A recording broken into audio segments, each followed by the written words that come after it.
All of my subscribers and regular viewers, if we have time at the end of this video, I want to take a few minutes to thank you guys for helping the channel surpass 35,000 subscribers this past weekend.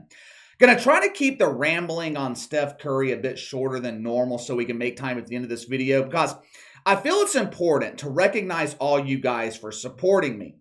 I spent about an hour or so this morning reading the cover story in the latest edition of Rolling Stone. The article's about Steph Curry, who for the last couple of years I felt was the last great hope for the NBA.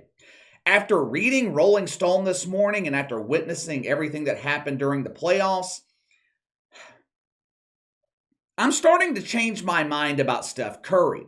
Now, just to be clear, I don't doubt his intentions. I think in his mind, Steph Curry has good but misplaced intentions.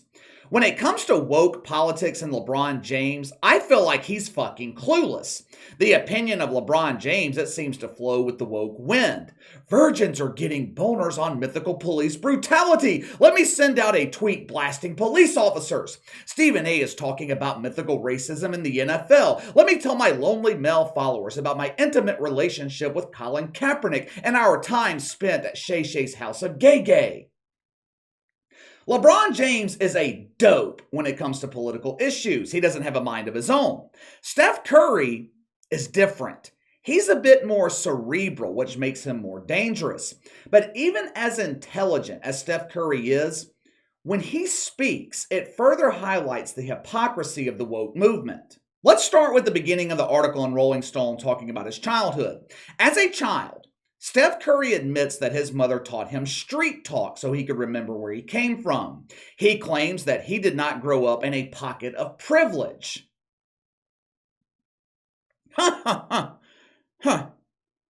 Interesting. I might be more willing to bite into that shit sandwich if not for the fact that his father played 16 years in the NBA. Remember where you came from? Steph Curry ain't from the fucking streets. My white ass is more hood than Steph Curry. He grew up in a house with 9 bathrooms on 16 acres of land, 1 acre for every year his father played in the NBA. He attended a private Christian school at the small price of $23,000 a year. But KC, my parents only gave us $200 every year for back to school clothes. We can only buy 5 new outfits with that money. Oh, sounds like you really struggled as a child, dude. I'm sure it was incredibly difficult making those tough childhood decisions. I wonder which bathroom I should take a shit in today. Should I choose the bathroom with the marble floors or the one with the golden throne? He mentions a moment as a teenager when his father had the talk with him.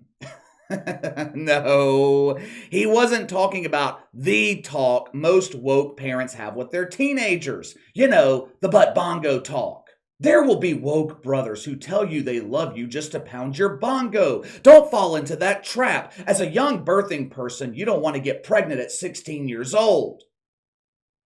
The talk Steph Curry's referencing is the talk many black parents have with their children. How to deal with police officers.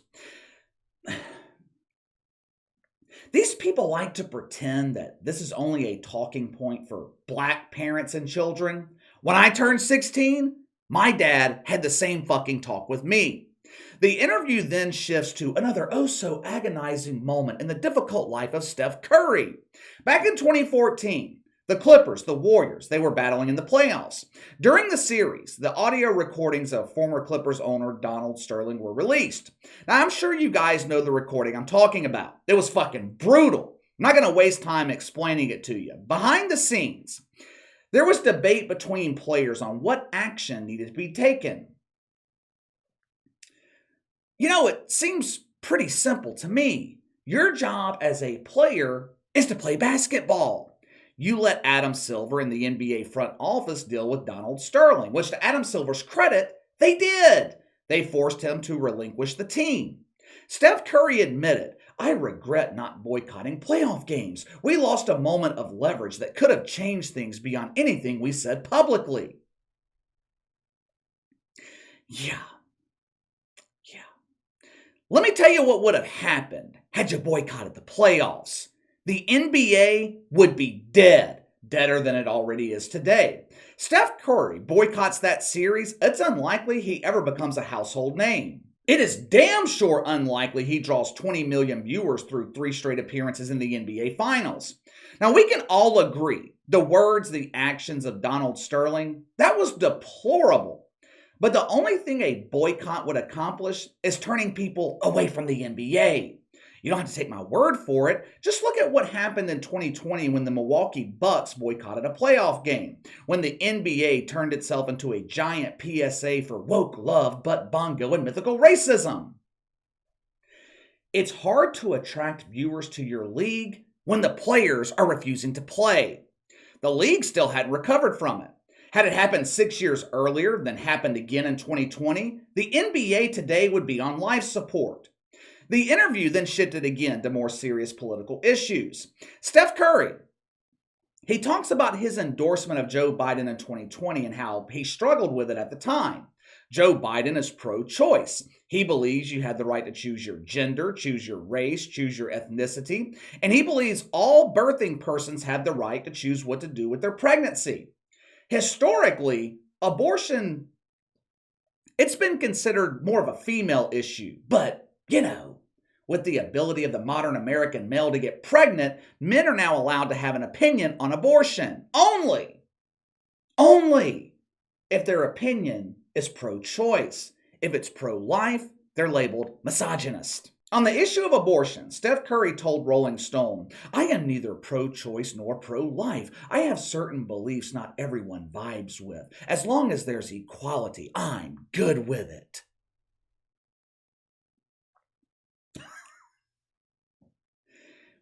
You see why I say Steph Curry is cerebral?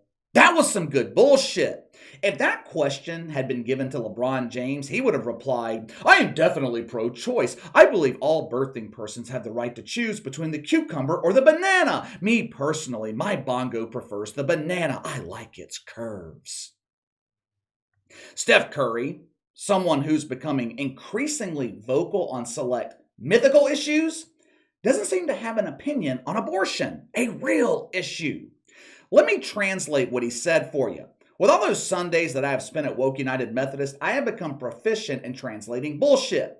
Translation: due to my strong Christian faith, I am pro-life. However, if I admit that publicly, I won't be invited to Butt Bongo by the Bay. It is an incredible event where my bongo gets pounded as I stare at the Golden Gate Bridge. I find it incredibly strange. Steph Curry is afraid to publicly state his stance on abortion, but he has no problem talking about racism. Now notice I did not say mythical racism. Steph Curry, he has no problem talking about real racism. Well, Casey, what do you mean? I'm talking, of course, about Orange Man bad. Oh, does Steph Curry discriminate against orange people? More specifically, just one orange man. The one orange that stokes the woke flame. The one orange that makes virgins pound their bongo in frustration. I'm talking, of course, about Donald Trump. Steph Curry wants you to know he takes the threat of Donald Trump seriously. Oh, I'm so scared. What if he runs again in 2024? He has a tone of divisiveness that has no place in our country. His divisiveness is serious and loud. We need that same energy on our side. Are you out of your fucking mind? Steph Curry, do you think we're stupid? I know surrounding yourself with woke dumbasses might cause you to think the rest of us are dumb too, but we're not. Can Donald Trump be divisive? Yes, sure, he can. But your entire movement is designed on divisiveness.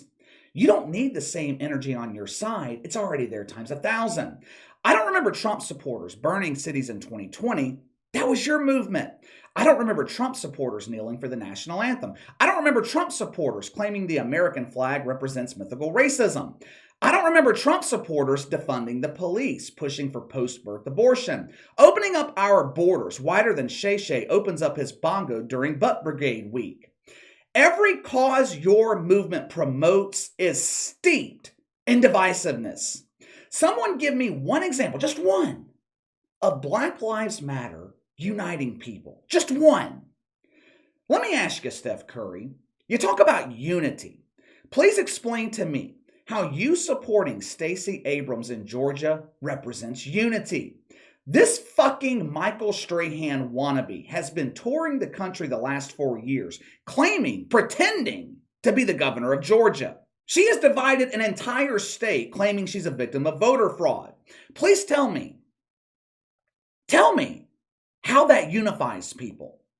I think there are a lot of people like me who like Steph Curry. I really want to think that he does not believe any of this bullshit, that he's just succumbing to the pressure of being around woke shitfucks in the NBA on a daily basis. But one thing I do know, the more vocal he gets with the woke bullshit, the worse it's going to be for the NBA. Like I said in the beginning, Steph Curry and the Warriors, they were the last hope, but they are letting divisiveness continue to tank this league. It wasn't that long ago, Steph Curry was drawing 18, 19, 20 million in the NBA Finals. This past year, 12 million. Where did all those people go? The NBA was actually seeing a resurgence in ratings during the beginning of the playoffs. As soon as Steve Kerr, Steph Curry, and the rest of the Warriors started lecturing us on gun control, ratings immediately declined. That is not a coincidence. NBA fans have already told, they've been telling you for years, they don't want politics in the league. The problem is, you won't listen. All right, before we get out of here, I just wanted to take a second to thank you guys for all the continued support. It seems like I am making these speeches with more and more regularity. Just 6 weeks ago, I was thanking all of you for helping the channel reach 30,000 subscribers. Here we are 6 weeks later, we're already approaching 35,200. Most videos are exceeding 1,000 likes within a few hours. Comments are averaging between 200 and 300 per video. Average view duration remains high. I can't tell you guys how much I appreciate it, especially the likes, the comments, the view duration, all of it. All of it goes a long way in YouTube promoting the channel. The last I checked, we were on pace for 15 million impressions this month. Those impressions are directly linked to the likes, comments, and the view duration. I remember when I started the channel back in 2019. I initially started it as a hobby. Then I figured out that I really enjoyed doing this. Even when I was getting 5 views a video, which seemed to go on forever, I still enjoyed doing it. A year or so later, I think I was having lunch with my dad, but I remember telling my dad that I was going to quit my job eventually and do this full time. I told him once I had a couple of years worth of bills saved in the bank as a cushion, I was going to fly solo. I was leaving the corporate world, going out on my own. Now, of course, this sent my parents into an immediate panic. They never doubted me or my abilities, but like most parents, they're concerned about their kid. Even if that kid was 35 years old, parents never stop worrying about their children.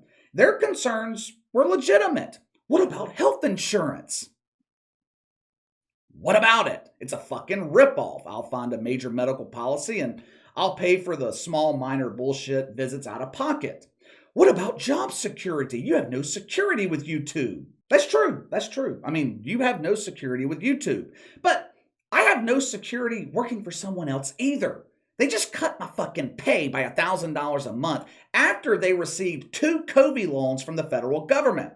The company's claiming to be broke after they just received millions of dollars not to cut pay for their employees. Does that sound like a secure job to you? I mean, they can walk in tomorrow and fire my ass for no reason. I would much rather take my security into my own hands than rely on some faceless company owner. For 2 years, I was burning the candle at both ends. I had my 9-to-5 job, I was running the sports books, and I was trying to grow this channel all at the same time. I finally came to the realization that I couldn't grow the channel by giving 40 hours every week to this 9-to-5 job that I fucking hated. I fucking hated it. I hated it. When I quit my job last summer, I had around, I want to say it was 2,000 or 3,000 subscribers. It was low. There wasn't very many. The channel was barely making $100 a month. My parents thought I was insane. My family thought I was insane. My friends, same thing. They thought I was insane. The only person who wasn't worried was me. Once I freed up 40 hours every week, I had time to think about what was working on the channel and what wasn't. At the time, the content was strictly sports related. I came to the realization that you can get your sports fix anywhere. I'm never going to cover sports better than people in the industry who have contacts, unlimited resources, major media companies behind them. Most sports channels here on YouTube, they're just repeats of what you see on ESPN. It took me a little while, but I finally figured out I could simply react to the mainstream media, whether it's mainstream sports media or just the media in general. I could highlight the propaganda, focus on stories that you might not see or hear anywhere else. I finally figured out how to offer something different. Now, sure, the channel's vulgar. My mom complains all the time about the cursing, the vulgarity. That's not so different, but I feel the way we cover the media is completely different than anyone else. I try to use satire while giving you real factual information. Not many platforms do that anymore, at least to my knowledge. Well, I guess I should say not many platforms use satire while giving you truthful information. At the end of the day, though, it doesn't matter what I do here because none of it exists without all of you guys. If you guys were not here every day, week after week, month after month, year after year, I would just be some dumbass sitting here talking to myself.